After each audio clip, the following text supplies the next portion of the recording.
اوم سوال دی چې توحید ربوبیت څه ته ویل کیږي؟ جواب توحید ربوبیت دې ته ویل کیږي چې الله سبحانه و تعالی په ټولو افعالو په ټولو کارونو کې یوازې منل چې دا ټول کائنات الله سبحانه و تعالی چلی. زمنګ رب زمنګ پالون کې صرف الله سبحانه و تعالی دی. داغه سره پدې کې هیڅ څوک شریک نشته. کدا ټول انسانان الله سبحانه و تعالی پیدا کړی دي، یک یوازې پیدا کړی. داغه سره د دې په پیدایش کې هیڅ څوک شریک نشته.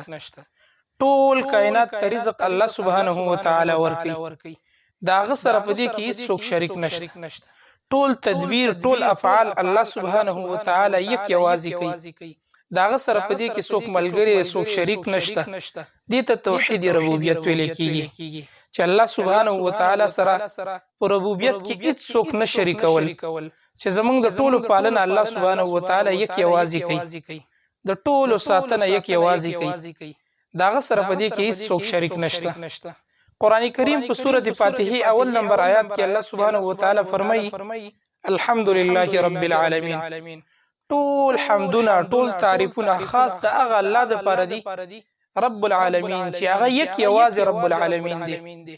د ټول مخلوقاتو د ټول عالمونو پالون کې دی هغه الله.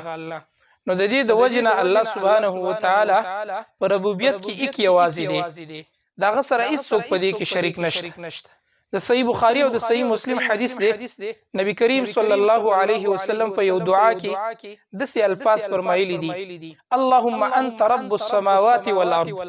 الله ته د اسمانونو ربي او ته د ځمکې ربي، ومن فیهن، او څه چې په دې دوانو کې د دې ټولو یک یوازې رب دی. د تا سره په دې کې هیڅ څوک شریک نشته. نو د ربوبیت خلاصه او معنا دا شوه چې الله سبحانه و تعالی سره په افعالو کې په کارونو کې هیڅ څوک نه شریک ګڼل، او دا عقیده او دا ایمان ساتل چې دا ټول نظام دا ټول کائنات الله سبحانه و تعالی یک یوازې چلی. داغه سره پدې کې نه څوک ملګری شته، نو ور سره پدې کې څوک شریک شته. صرف یو یوازې ذات دی رب العالمین چې هغه دا ټول نظام چلی. دې ته توحید ربوبیت ویل کیږي.